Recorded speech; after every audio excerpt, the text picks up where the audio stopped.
Welcome to Sakshi education. ఎన్నో government notifications చూస్తూ ఉంటాం. వాటిలో మెడికల్ లాంటి విద్యార్థులు క్వాలిఫై అయ్యి వాళ్ళ హర్డిల్స్ అనేటువంటి దాటుకొని ఉత్తమ వ్యక్తులుగా, ఇన్స్పిరేషన్ గా వాళ్ళ జర్నీ ఉంటూ వస్తుంది. అటువంటి విశిష్ట వ్యక్తుల్లో మనతో ఇవాళ సాక్షి ఎడ్యుకేషన్ ఇంటర్వ్యూలో ఉన్నారు స్థీర్ కుమార్ గారు. వారిని అడిగి తన జర్నీ ఎలా సాగింది, తన కృషి ఎలా ఉన్నింది, తనకు ప్రోత్సాహం ఏంటి అనేటువంటిది వారి మాటల్లోనే విందాం. నమస్తే అండి. నమస్కారం sir. Your journey was so inspiring sir. ఎందుకంటే ఫస్ట్ గవర్నమెంట్ స్కూల్స్ లోనే చదివి కూడా తర్వాత మీరు ప్రోగ్రెసివ్ గా ఇంటర్మీడియట్ కానివ్వండి, బీటెక్ కానీ కంప్లీట్ చేసి అండ్ జేటీయూ గా మీరు సెలెక్ట్ అయ్యి అండ్ తర్వాత ఎన్టీపీసీ అండ్ ఆల్సో ఈసీఐ లాంటి పిఎస్సిస్ లో వర్క్ చేసి and at the same time IMD లాంటి ఇండియన్ మెట్రాలజికల్ డిపార్ట్మెంట్ లో కూడా మీకు అసిస్టెంట్ సైంటిస్ట్ జాబ్ వచ్చినప్పటికీ కూడా so you work in NTPC and then paradigm shift groups civils వైపు వచ్చి ఒక మంచి మార్కులు అనేటువంటివి గ్రూప్ 1 లో సాధించబడేటువంటిది it was so inspiring. And one more thing, prelims UPSC 5 సార్లు క్వాలిఫై అయ్యారని చెప్తున్నారు. It was great sir. And definitely ఇలాంటి వాళ్ళు యూపీఎస్సీ సివిల్ సర్వీసెస్ రావాలని మేము కోరుకుంటున్నాం sir. And starting me journey గురించి చెప్పాలంటే ఇనీషియల్ గా మీ ఫ్యామిలీ బ్యాక్గ్రౌండ్ గురించి చెప్తారా సార్? ఫ్యామిలీ బ్యాక్గ్రౌండ్ వచ్చి చిన్నప్పటి నుండి చాలా పూర్ బ్యాక్గ్రౌండ్ సార్. 5 సంవత్సరాలప్పుడే నాన్న చనిపోయాడు. ముగ్గురిని అమ్మ చాలా కూలి పనులు చేసుకుంటూ పెంచింది. స్కూలింగ్ వచ్చేసి మొత్తం 10th వరకు గవర్నమెంట్ స్కూల్స్లో చదివాను, with including 6th to 10th వరకు గవర్నమెంట్ హాస్టల్లో చదివాను. స్కూల్లో ఫస్ట్ రావడం వల్ల ఒక ఎన్ఆర్ఐ నాకు ఇంటర్మీడియట్ స్పాన్సర్ చేశారు. దాని తర్వాత నేను బీటెక్లో జాయిన్ రాజశేఖర రెడ్డి గారి పుణ్యమా అని ఆ సంవత్సరం నుంచి బీసీలకు రియంబర్స్మెంట్ రావడం వల్ల బీటెక్ 2012లో కంప్లీట్ చేశాను గవర్నమెంట్ అసిస్టెన్స్తో. అదే కాలేజీలో 2012లో ఫ్యాకల్టీగా జాయిన్ అయ్యి కంటిన్యూ అవుతూ 2014లో నా ఎంటెక్ కంప్లీట్ చేశాను. అలానే ఫ్యాకల్టీగా మరియు కొన్ని ఇన్స్టిట్యూట్లో లెక్చరర్గా వర్క్ చేస్తూ 2016 వరకు నా ప్రైవేట్లో జర్నీ సాగింది. 2016లో ఫస్ట్ టైం నా గవర్నమెంట్ జాబ్ రైల్వేలో వచ్చింది. గ్రూప్ డి జాబ్ మన్మాడ్ దగ్గర చేశాను. 2017లో త్రూ గేట్ బిఎస్ఎన్ఎల్లో జేటీఓగా ఎంపికయ్యాను. అది కేరళ రాష్ట్రంలో చేశాను. 2018లో 2 పిఎస్సిలో ఈసీఎల్ అండ్ ఎన్టీపీసీలో సెలెక్ట్ అయ్యాను. ఈసీఎల్లో ఒక 1-2 months చేసిన తర్వాత ఎన్టీపీసీలో యాజ్ ఎగ్జిక్యూటివ్ ట్రైనీగా జాయిన్ అయ్యాను. దాదాపు 5 సంవత్సరాలు నాగ్పూర్లో పోస్టింగ్ ఉండడం వల్ల అక్కడి నుండి 2024లో రామగుండంకి ట్రాన్స్ఫర్ అయ్యాను ఎన్టీపీసీలోనే. ప్రస్తుతం నేను ఎన్టీపీసీ రామగుండంలోనే డిప్యూటీ మేనేజర్గా వర్క్ చేస్తున్నాను. 2024లో నాకు దాంతోపాటు ఐఎండీలో కూడా వాతావరణ శాఖలో అసిస్టెంట్ సైంటిస్ట్ జాబ్ వచ్చింది. కొన్ని పర్సనల్ కారణాల వల్ల నేను దాంట్లో జాయిన్ కావలేకపోయాను. 2025లో ప్రస్తుతం నాకు గ్రూప్ 1, గ్రూప్ 3 తెలంగాణ గవర్నమెంట్లో రెండిట్లో సెలెక్ట్ అయ్యాను. అది సబ్ డివిజనల్ మ్యాటర్ వల్ల ఇంకా అపాయింట్మెంట్స్ అవ్వలేదు. జనరల్ గా ఏంటంటే సివిల్స్ అనేటువంటిది ఆర్ట్స్ రిలేటెడ్ అండ్ మీరంతా చదివిందంతా కోర్ రిలేటెడ్ గా సబ్జెక్ట్స్ చూసాం, టెక్నికల్ బ్యాక్గ్రౌండ్ అనమాట. సో పారాడైమ్ షిఫ్ట్ ఎలా బ్యాలెన్స్ చేయగలిగారు? ఎందుకంటే మీరు చదివిన మొత్తం కూడా ఆల్మోస్ట్ ఆల్ 5 to 6 years మొత్తము మీరు చదివింది అంటే ఒక టెక్నికల్ లైక్ ఎలక్ట్రానిక్ సబ్జెక్ట్స్ కానివ్వండి, కమ్యూనికేషన్ సబ్జెక్ట్స్ కానివ్వండి, ఏవైతే గేట్ ఎగ్జామ్ రిలేటెడ్ ఉంటాయో అవి చదువుతూ ఓ పక్క మళ్ళీ వెంటనే ఈ షిఫ్ట్ అనేటువంటిది ఎలా అడ్జస్ట్మెంట్ అనేటువంటిది జరిగింది సార్? ఇంత డైనమిక్ చేంజ్ ఎలా రావాలనుకున్నారు మీరు ఈ యొక్క కాంపిటేటివ్ ఎన్వైరన్మెంట్ లో? What made you? నా ఎడ్యుకేషన్ బ్యాక్గ్రౌండ్ టెక్నికల్ ఉండడం వల్ల ఎంటెక్, ఈవెన్ నేను ప్రస్తుతం పిహెచ్డి కూడా చేస్తున్నాను ఎన్ఐటి వరంగల్ ద్వారా. 2.5 years అయింది నేను జాయిన్ అయ్యి. గుడ్. స్టార్టింగ్లో ఫ్యామిలీలో రిలేషన్స్లో ఎవరు గైడెన్స్ ఇవ్వకపోవడం వల్ల అసలు ఏం చేయాలి, లైఫ్ గోల్ ఎలా నిర్ణయించుకోవాలి, ఏ కెరియర్ చూజ్ చేసుకోవాలో తెలియలేదు. దానివల్ల నేను ర్యాండమ్గా అన్ని ఎగ్జామ్స్ రాసేవాడిని. ఏది పడ్డా గేట్ కావచ్చు, బ్యాంకింగ్స్ కావచ్చు, ఎస్ఎస్సి కావచ్చు, అలా కొన్ని 100 ఎగ్జామ్స్ రాసుంటాను స్టార్టింగ్ కెరియర్లో. అలా నన్ను ఫస్ట్ టైం ఒక రైల్వే జాబ్ వరించిన తర్వాత ఆ తర్వాత డిసైడ్ అయ్యాను మల్టిపుల్ ట్రాక్స్లో చాలా మిస్టేక్స్ ఉంటాయి, ఏదో ఒకటే చూజ్ చేసుకోవాలి. దాని తర్వాత టెక్నికల్ ఫీల్డ్లో ఆల్రెడీ కొద్ది నాలెడ్జ్ గెయిన్ చేస్తున్నాను కాబట్టి త్రూ గేట్ పైనే ఫోకస్ చేశాను. అలా 2017-18లో నేను గేట్లో మంచి స్కోర్ తెచ్చుకొని పిఎస్సిలో ఎంపికాను. దాని తర్వాత ఎన్టీపీసీలో జాయిన్ అయిన తర్వాత నా కొలీగ్స్లో చూస్తూ నా ఎన్విరాన్మెంట్ మొత్తం చేంజ్ అయిన తర్వాత ఒక సివిల్ సర్వీసెస్ ద్వారా సమాజానికి ఎంతో ఉపయోగపడచ్చని ఊహించుకొని నా సిలబస్ కష్టపడడం వల్ల నేను అది చేయగలుగుతానని సిలబస్ చూసి నేను సివిల్స్కి సన్నద్ధమయ్యాను. ఇప్పటి వరకు నా 7 అటెంప్ట్లో 5 సార్లు ప్రిలిమ్స్లో సక్సెస్ అయ్యాను. కాకపోతే మెయిన్స్లో ఎక్కడో ఒక వెలికిత వల్ల నేను అక్కడ ఆగిపోతున్నాను. మేబీ ఆ దేవుడిని ఇది ప్రయత్నిస్తున్నాను. ఈ సివిల్ సర్వీస్ మెయిన్స్ క్లియర్ చేసి ప్రజలకు సేవ చేయాలని కోరుకుంటున్నాను. సో మీ ప్రిపరేషన్ ఇనిషియల్ గా ఎప్పటి నుంచి స్టార్ట్ చేశారు? గ్రూప్స్ కానివ్వండి, సివిల్స్ కానివ్వండి. 2018లో ఎన్టీపీసీలో జాయిన్ అయిన తర్వాత 1 year ట్రైనింగ్ అయిపోయిన తర్వాత 2019లో నేను చూజ్ చేసుకుందంటే ఎన్టీపీసీలో నేను బతకగలుగుతున్న శాలరీతో నా లైఫ్, నా ఫ్యామిలీ వరకు సఫిషియెంట్గా ఉంటుంది. కానీ నేను సమాజానికి ఇంకా ఎంతో ఇవ్వాలంటే అది ఇండైరెక్ట్ సర్వీసెస్ కాకుండా డైరెక్ట్ ప్రజలతో వెళ్ళేటట్టు ఉండే సర్వీస్ చూజ్ చేసుకోవాలనుకున్నాను. దానికోసం నేను సివిల్ సర్వీసెస్ ప్రిపరేషన్ స్టార్ట్ చేశాను. ఈ ప్రిపరేషన్ అంతా నా ఓన్గా, ఇప్పటికి వచ్చిన జాబ్స్ అన్ని కూడా నా ఓన్ గానీ, ఎవరి సలహాలు తీసుకోలేదు, నీ ఇన్స్టిట్యూట్కి వెళ్ళలేదు, నా ఓన్ ప్రిపరేషనే. ఫస్ట్లో నాకు గైడెన్స్ అర్థం కాలేదు, అలా ఎలా ప్రిపేర్ అవ్వాలను. దానికోసం యూట్యూబ్ ఛానల్ చూసేవాడిని. కొందరు గైడెన్స్, టాపర్స్ గైడెన్స్ నాకు యూటిలైజ్ అయింది. చాలా మందిలో ఉన్న అనలైస్ అంతా సెగ్రిగేట్ చేసి నేను నిశ్చయించుకుంది ఏంటంటే సిలబస్ ఫాలో అవ్వాలి, దాంతో రిలేటెడ్ ఉన్న టెక్స్ట్ బుక్స్ తీసుకోవాలి, అండ్ ఒక పీర్ గ్రూప్ ఫామ్ చేసుకోవాలి. ఆ పీర్ గ్రూప్ కూడా మన లాంటి వ్యక్తుల్ని, మన లాంటి మెంటాలిటీ ఉన్న ఒక 4-5 పాటు ప్రిపరేషన్ మూడ్లోనే ఎప్పుడు ఉండాలి. ఈ ప్రిపరేషన్ మూడ్లో మనం ఈనాటి యువత తాము చేసుకుంటున్న టైం వృధాలో మొబైల్ లాంటి చెడు వ్యసనాలు లాంటి వాటికి దూరంగా ఉంటూ ఓన్లీ ప్రిపరేషన్ గురించి మనం 24 hours ఆలోచిస్తూ ఉండాలి. అలా ఉండడం వల్ల మనం సక్సెస్ రీచ్ అవ్వగలుగుతాం. ఇదే నా మెయిన్ మోటో గ్రూప్ 1లో సక్సెస్ అవ్వడానికి కూడా. ఈవెన్ నేను గ్రూప్ 1, గ్రూప్ 3 కూడా ఎలాంటి సపరేట్ ప్రిపరేషన్ అవ్వలేదు, సివిల్ సర్వీసెస్ ఉన్న ప్రిపరేషన్ ఇక్కడ తోడ్పడింది. Nice sir. And peer group అన్నారు మీరు. So like minded people and also వాళ్ళు ఉండేటువంటి ఎఫర్ట్స్ అనేటువంటివి కంట్రిబ్యూట్ చేయాలి మన సక్సెస్ కూడా. సో పీర్ గ్రూప్ సెలక్షన్ లో మనం తీసుకోవాల్సిన జాగ్రత్తలు ఏంటి? ఎందుకంటే చాలా మంది ఏదో సొంతంగా ఒక్కరే ప్రిపేర్ అయిపోదాం, మనం ఏదన్నా ఎదుటి వాళ్ళకి ఏదైనా విషయం చెప్పేస్తే వాళ్ళు ఎన్రిచ్ అయిపోతారేమో, వాళ్ళు ఎన్హాన్స్ అయిపోతారేమో అనేటువంటి ఒక ఫీలింగ్ ఉంటుంది కదండి. దాన్ని మనం ఎలా ఓవర్కమ్ అవుతూ షేర్ చేసుకుంటూ వాళ్ళ దగ్గర నుంచి మనం ఇన్ఫర్మేషన్ తెలుసుకుంటూ ఒకరికొకరు సహాయపడుతూ తోడ్పడుతూ ముందుకెళ్లాలంటే they should be a large mind. So ఆ మైండ్ ని మనం ఎలా డెవలప్ చేసుకోవాలి, అప్రోచ్ ఎలా ఉండాలంటారు with selection of the people? Even civil services సెలక్షన్కి ముందే మన ట్రైనింగ్ స్టార్ట్ అయిపోతుంది. సివిల్ సర్వీస్ జాయిన్ అయిన తర్వాత మనం మల్టిపుల్ లైక్ మైండెడ్స్తో డీల్ చేయాల్సి వస్తుంది సొసైటీలో. అది మనం పీర్ గ్రూప్ సెలక్షన్ నుంచే ఇన్బిల్డ్ చేసుకుంటే మనకు ఎంతో ఉపయోగపడుతుంది. పీర్ గ్రూప్ సెలక్షన్స్లో మనం చూడాల్సింది మెయిన్ ఏంటంటే వాళ్ళ టార్గెట్ మన టార్గెట్ సింక్ అవుతుందా. ఈవెన్ సింక్ అయినా కానీ వాళ్ళ ప్రొజెక్షన్ ఆఫ్ ప్రిపరేషన్, మన ప్రొజెక్షన్ ఆఫ్ ప్రిపరేషన్ సేమ్ ఉందా లేదా, ఇలాంటి కొన్ని ఫ్యాక్టర్స్ తీసుకొని మనం మినిమం మెంబర్స్ని సెలెక్ట్ చేసుకోవాలి. వాళ్ళతో పాటు మన పర్స్పెక్టివ్ షేర్ చేస్తూ వాళ్ళ పర్స్పెక్టివ్ మనం వింటూ, ఈవెన్ రైటింగ్లో ఆన్సర్ రైటింగ్ ప్రాక్టీస్లో కానీ, ప్రిలిమ్స్ ప్రిపరేషన్స్ మెథడ్స్లో కానీ వాళ్ళతో మనం అనలిటికల్ ప్రాసెస్, వాళ్ళ రీజనబిలిటీ మనం చెక్ చేస్తూ వాళ్ళ ఇంటర్ డిపెండెన్సీ ఒకరితో ఒకటి షేర్ చేసుకుంటే అది చాలా వరకు తోడ్పడుతుంది. ఎగ్జాంపుల్ చెప్పాలంటే నా విషయంలో మా తమ్ముడు, కజిన్ ఒకతను, ఫ్రెండ్ సర్కిల్ ఒక 2-3 వాళ్ళ హెల్ప్ చాలా తోడ్పడింది.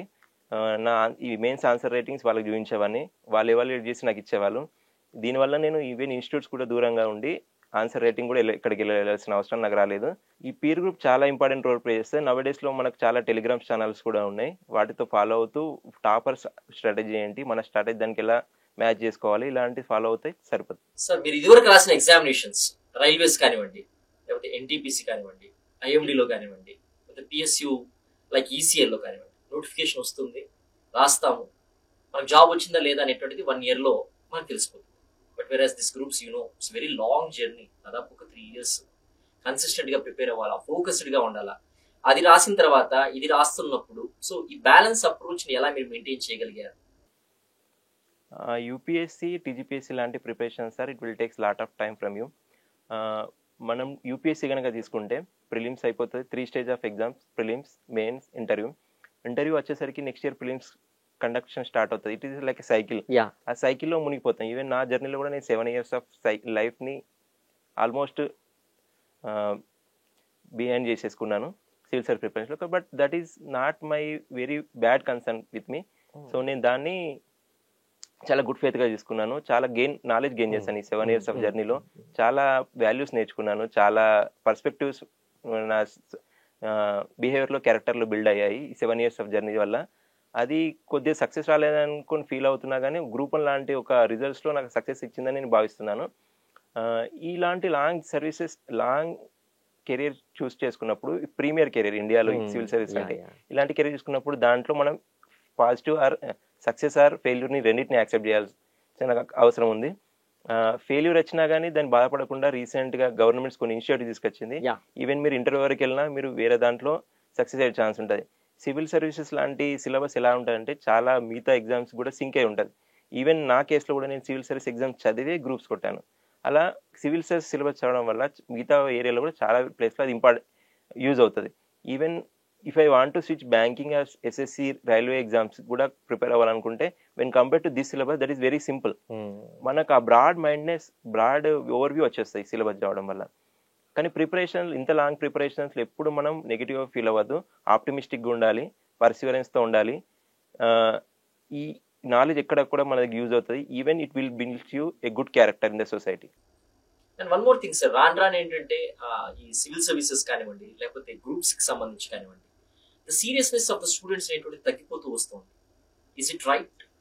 అది రీజనల్ వైజ్ డిపెండ్ అవుతుంది sir. As the development perspective of reasons బట్టి యూపీ బీహార్లోంచి సివిల్ సర్వీసెస్ చాలా మంది వస్తున్నారు. ఈవెన్ రైల్వే ఎస్ఎస్సి ఎగ్జామ్స్లో కూడా వాళ్ళ స్ట్రెంత్ చాలా ఉంటుంది. దీనికి మెయిన్ రీజన్ వచ్చేసి మన దగ్గర అంత అవేర్నెస్ సివిల్ సర్వీస్ పైన లేకపోవడం. ఓన్లీ సిటీస్లో మాత్రమే ఈ అవేర్నెస్ ఉంది, ఇంకా ఇది రూరల్ ఏరియా వరకు రీచ్ అవ్వలేదు. మన తెలుగు స్టేట్స్లో ముఖ్యంగా ఆంధ్రప్రదేశ్ తెలంగాణలో మెయిన్ పీపుల్ ఫోకస్ వచ్చేసి ఇంజనీరింగ్ మెడిసిన్ చదవడం, దాని తర్వాత ఐటీ జాబ్స్కి ఆర్ మెడిసిన్లో అయితే చాలా కాంపిటేటివ్ ఉండడం వల్ల హాస్పిటల్స్లో జాయిన్ అవ్వడం, ఈవెన్ ఫారెన్లోకి వెళ్ళి ఐటీ ఫీల్డ్లో సెటిల్ అవ్వడం. ఈ ప్రాస్పెక్ట్లు యూజ్ చేస్తున్నారు కాబట్టి. కానీ సొసైటీని మార్చే శక్తి మన యూత్ తెలుగు యూత్ కూడా ఉందని చాలా మంది ఆలోచించట్లేదు. మన రీజనల్ ఇంకా డెవలప్మెంట్ స్కోప్ అనేది సివిల్ సర్వీసెస్ లో మన సంఖ్య పెంచుకోవడం ద్వారా జరుగుతుంది నేను ఊహిస్తున్నాను. గ్రాడ్యుయేషన్ లెవెల్లోనే డిగ్రీలోనే ఎంతో కొంత వాళ్ళకు ఐడియా అనేటువంటిది సబ్జెక్ట్ పైన ఉండాలి అంటే బీట్ గ్రూప్స్ ఆర్ సివిల్స్ ఎలాంటి అప్రోచ్ ఉండాలి during the time of graduation? గ్రాడ్యుయేషన్లో ఉన్నప్పుడు సార్ అది గైడెన్స్ వల్లనే సాధ్యమవుతుంది. నవేడేస్ ఒకప్పుడు గైడెన్స్ ఇంత లేకపోవడం వల్ల స్టూడెంట్స్ నాలాంటి వాళ్ళు అంత కోపప్ చేయలేకపోయారు ఎర్లీగా. కానీ nowadays we have multimedia, TV, news media ఉంది కాబట్టి ఈజీగానే అవేర్నెస్ వచ్చే ఛాన్స్ ఉంది. వాళ్ళ గ్రూప్స్ కానీ సివిల్ సర్వీసెస్ కానీ స్టార్టింగ్ నుంచే వాళ్ళ డిగ్రీ నుంచే ప్యారలల్గా ప్రిపేర్ అయ్యే స్కోప్ ఎంతైనా ఉంది. దానికి వాళ్ళు ఒక టైం లిమిట్ ఫిక్స్ చేసుకొని ఈ 2 years 3 years డిగ్రీ అయిపోయిన తర్వాత ఇంత సిలబస్ నేను ఇంత టైంలో కవర్ చేయాలి, సిలబస్తో పాటు ఏ బుక్స్ చదవాలి, ప్రీవియస్ మోడల్ క్వశ్చన్స్ ఎలా ఉన్నాయి, పేపర్ ఎలా అడుగుతారు, ఇవన్నీ అవేర్నెస్ వాళ్ళు అక్కడ నుంచి బిల్డ్ చేసుకుంటే వాళ్ళ కెరీర్లో తొందరగా సెటిల్ అవ్వడానికి ఛాన్స్ ఎంతైనా ఉంది. And one more thing sir, and regarding preparation, చాలా సబ్జెక్ట్స్ ఉన్నాయి మనకు, geography, history, economy, polity and all these comes. So ఎలా ప్రిపేర్ అయ్యారు సబ్జెక్ట్ ని, ఎలాంటి రిసోర్సెస్ ని మీరు ఫాలో అయ్యారు, ఎలాంటి హ్యాండ్అవుట్స్ మీకు ఉపయోగపడ్డాయి? Your suggestion for the people who are preparing for these examinations? Yes sir, as many coaching institutes are providing certain comprehensive material for them, but నా కేసులో అలా ఏం లేదు కాబట్టి నేను మెయిన్ స్టాండర్డైజ్ టెక్స్ట్ బుక్స్ ఇవ్వడానికి ప్రతి సబ్జెక్ట్కి. లైక్ ఫర్ ఎగ్జాంపుల్ జాగ్రఫీకి మాజిద్ హుస్సేన్, లక్ష్మీకాంత్, మన పాలిటీకి లక్ష్మీకాంత్. ఈవెన్ ఎకనామీలో చాలా ట్రబుల్ ఫేస్ చేశాను. అదే టెక్నికల్ స్టూడెంట్ అవ్వడం ఎకనామీ చాలా తెలియదు కాబట్టి మృణాల్ హ్యాండ్అవుట్ చూసేవాడిని. మృణాల్ మెటీరియల్ ఫ్రీగానే అవైలబుల్ ఉంటుంది వెబ్సైట్లో. అనే మెటీరియల్ చూసేవాడిని. ఎకనామీలో బేసిక్స్ ఏంటి, what is inequality, what is inflation, ఇలాంటి చాలా బేసిక్స్ ఐడియాస్ అక్కడ నుంచి తెలుసుకున్నాను. దాని తర్వాత రమేష్ సింగ్ బుక్ చదివాను. ఈవెన్ ప్రతి ఒక్క సబ్జెక్ట్కి ఒక పర్టికులర్ టెక్స్ట్ బుక్ మెయింటైన్ చేసేవాడిని. దాని తర్వాత మధ్యలో ప్రిపరేషన్స్లో ఇక్కడ గ్యాప్స్ ఉండడం వల్ల నేను రియలైజ్ అయ్యి ఈవెన్ ఎన్సీఆర్టీ బుక్స్కి వచ్చాను. ఫస్ట్ ఎన్సీఆర్టీస్ అన్ని సబ్జెక్ట్లో ఎన్సీఆర్టీస్ చదివిన తర్వాత న్యూస్ పేపర్ డైలీ రెగ్యులర్గా హిందూ న్యూస్ పేపర్ చదివేవాడిని కరెంట్ అఫైర్స్తో అప్డేట్ ఉండడానికి. ఎన్సీఆర్టీస్, ఈ న్యూస్ ఇది ఎనఫ్. దీంతో పాటు సిలబస్లో ప్రతి టాపిక్ ఎక్కడొక్క నుంచి కవర్ అయ్యి ఉండాలి. అది మన నోట్స్లో ఒక నోట్ మేకింగ్ చేసుకుని ఉండాలి. దాంతోపాటు ప్రీవియస్ ఇయర్ పేపర్స్ అనాలిసిస్ చాలా చేయాలి. Beat prelims, mains. ఎంత పేపర్స్ మీరు త్వరలో ఉంటే ఆల్మోస్ట్ మీ సక్సెస్ అక్కడనే డిక్లేర్ అయిపోతుంది. ఏ సబ్జెక్ట్ ని కొంచెం అంటే ఎకానమీని ఎక్కువగా కొంచెం ట్రబుల్ గా ఫేస్ చేశారా? దానికోసమే మీరు ఎఫర్ట్స్ పెట్టాల్సి వచ్చిందా? Economy even when I am starting my journey for UPSC preparation in economy I was nil, nothing I know in economy. So దానివల్ల నేను కొద్దిగా కోపపడడానికి యూట్యూబ్లో మృణాల్ సార్ వీడియోస్ చూసామని, దాని తర్వాత హ్యాండ్అవుట్ తీసుకొని చదవడం స్టార్ట్ చేశాను. So economy being happy feel అయిన తర్వాత జాగ్రఫీ అలాంటి క్వశ్చన్ అగైన్ క్రియేట్ చేసింది. దానికి నేను ఆన్లైన్ రిసోర్సెస్ ఫాలో అయ్యాను. పాలిటీ ఈజీ అని కోపప్ చేశాను. ఈ గ్రూప్స్ విషయానికి వచ్చేసి నేను తెలంగాణ రీజియనల్ విషయాలు ఎక్కువ చదవడం వల్ల గ్రూప్ 2 కొద్దిగా మిస్ అయిందని నేను ఫీల్ అవుతున్నాను. కానీ యాజ్ ఓవరాల్ నాలెడ్జ్ అయితే చాలా బేసిక్ నాలెడ్జ్ అంతా గెయిన్ చేశాను ఈ రిసోర్సెస్ ద్వారా. కాకపోతే ఎక్కడో మెయిన్స్ ఆన్సర్ రైటింగ్లో వెలికితీత ఉందని నేను ఫీల్ అవుతున్నాను. దానికి టైం సఫిషియెంట్గా మ్యాచ్ అవ్వడం వల్ల ఇది ఒక one of the main reason అని నేను అనుకుంటున్నాను.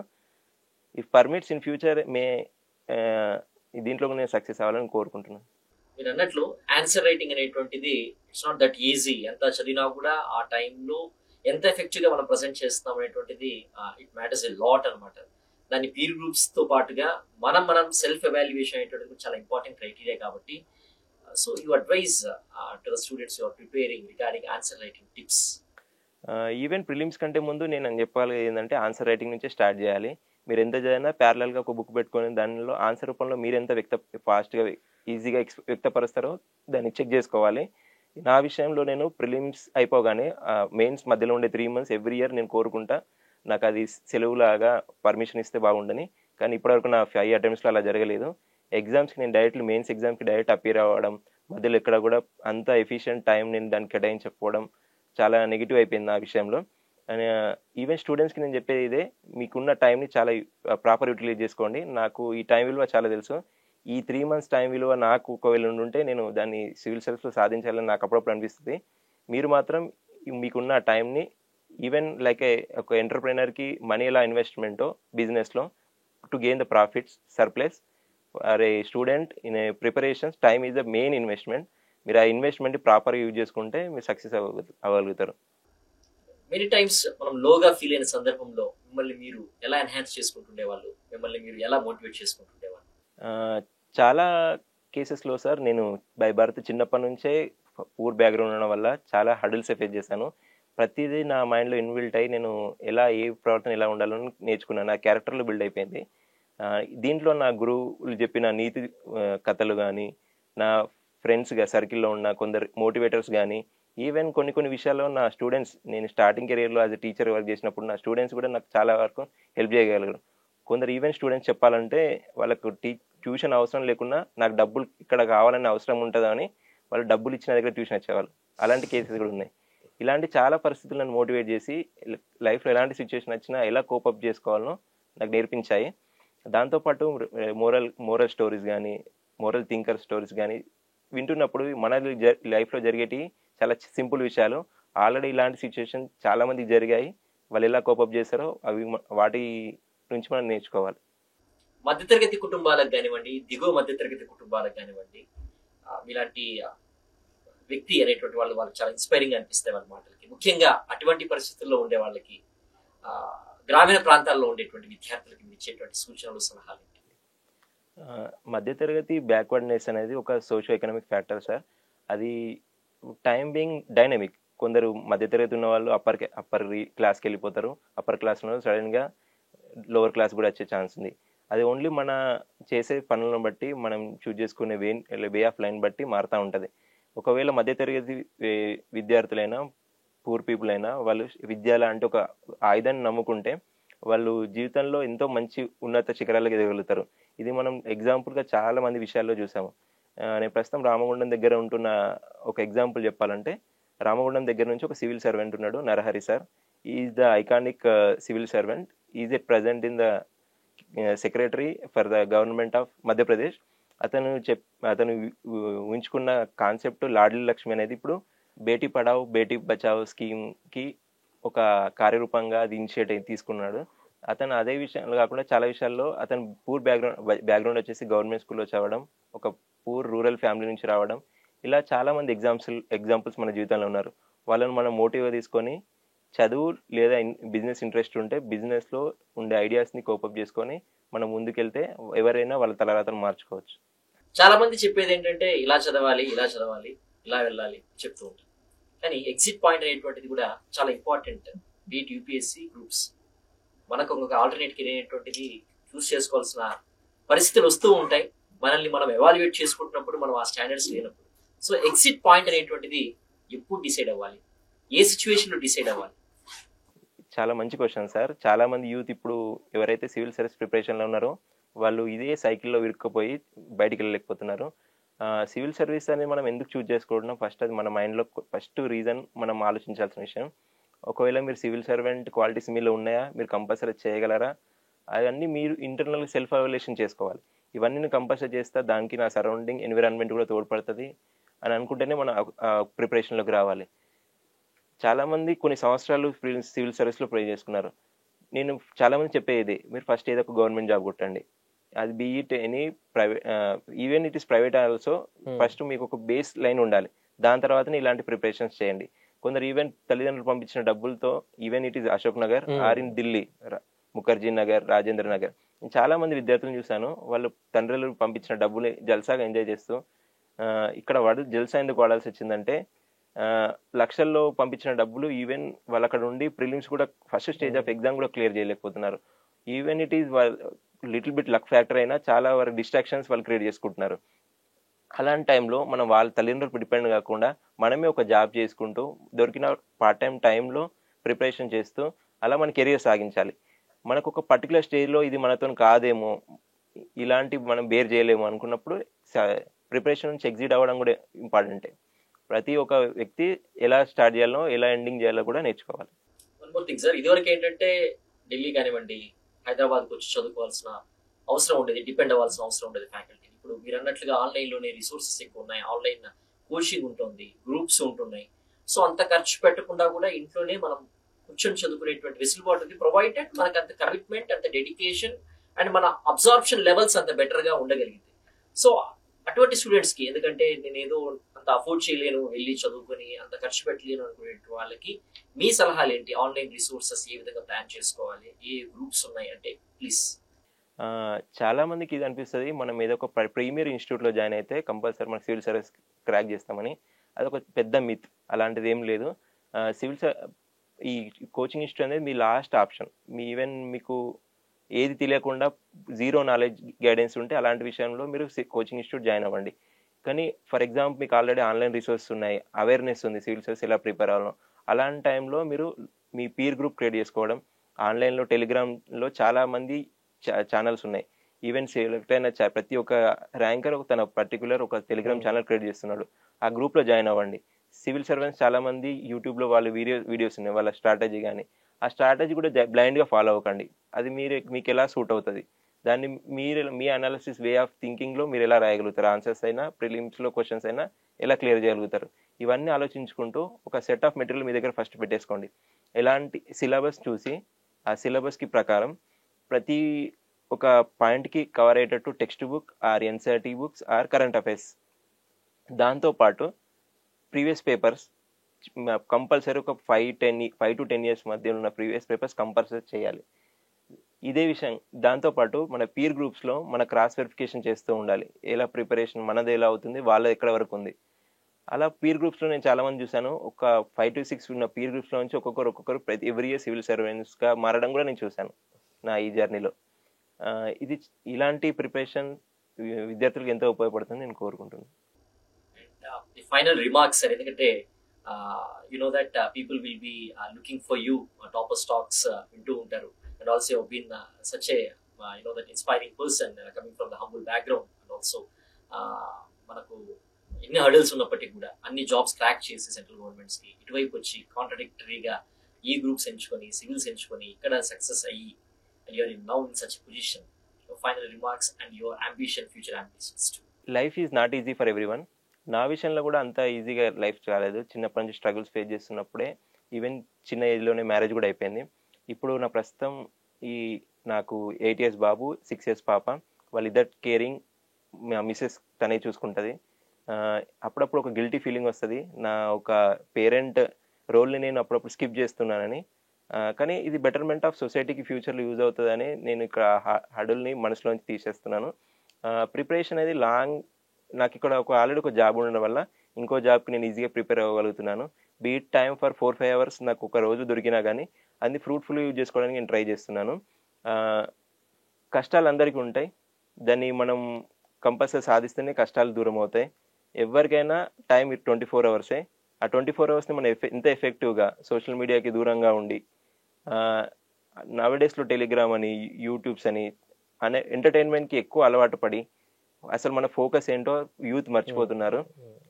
దీన్ని ఓవర్కమ్ చేయడానికి మీరు ఎంచుకున్న పాత్, అది ప్రిపరేషన్ అవ్వచ్చు, బిజినెస్ అనవచ్చు, యూత్ ఇంపార్టెన్స్ దేశానికి ఎంతైనా ఉంది. కొన్ని సర్వేల ప్రకారం 30% వరకు దేశ జనాభాలో యూతే ఉన్నారు. అలాంటి యూత్ ఒకవేళ వాళ్ళ పొటెన్షియల్ని రియలైజ్ చేసుకుంటే దేశానికి ఎంతో ఉపయోగపడతాం. చైనా, అమెరికా, జపాన్ లాంటి ఎన్నో దేశాల కంటే ఈ యువత ఓన్లీ ఎకనామీలో కాకుండా మిగతా విషయాల్లో కూడా నెంబర్ 1 అయ్యే ఛాన్స్ అది యువత ద్వారానే రియలైజ్ అయ్యే ఛాన్స్ ఉంది. Thank you so much Sudheer Kumar గారు. ఎందుకంటే this will be very helpful for the people, ముఖ్యంగా గ్రామీణ ప్రాంతాల్లో ఉండేటువంటి విద్యార్థులకు కానివ్వండి, సరైన ప్రోత్సాహం లేక ఆర్థికంగా కూడా వెనకబడి ఉంటారో వాళ్ళకి చాలా ప్రోత్సాహంగా ఉంటుంది. అండ్ వాళ్ళ డ్రైవింగ్ ఫోర్స్ ఎలా ఉండాలి, ఈ యొక్క లాంగ్ టర్మ్ ప్రిపరేషన్ లో వాళ్ళు ఎంత ఫోకస్డ్ గా ఉండాలనుకుంటుంది చాలా చక్కగా చెప్పారు. Thank you so much for that and all the best for your future endeavours. Thank you sir. Thank you so much for calling to Sakshi education. మీరు చెప్పినట్టు గ్రామీణ విద్యార్థులకు ఎవరొకరు ఈ ఛానల్ ద్వారా వేరే వాళ్ళు కూడా వాళ్ళకి ఎడ్యుకేషన్ పరంగా నిలిపేస్తారని కోరుకుంటున్నాను. ప్రస్తుతం నేను నా ఉద్యోగంతో పాటు ఒక ఎన్జిఓలో కూడా పార్టిసిపేట్ చేస్తున్నాను. రామగుండంలో సాయి సేవ సమితి అనే ఒక ఎన్జిఓలో ఒక స్కూల్ ఇన్ఛార్జ్గా వర్క్ చేస్తున్నాను. అక్కడ చాలా మంది ఎంతవరకు అయితే అంతవరకు నాతో పాసిబుల్ అయిన వారికి నేను ఫ్రీగా బుక్స్ కొని ఇవ్వడం, ఎడ్యుకేషన్ పరంగా హెల్ప్ చేయడం జరుగుతుంది.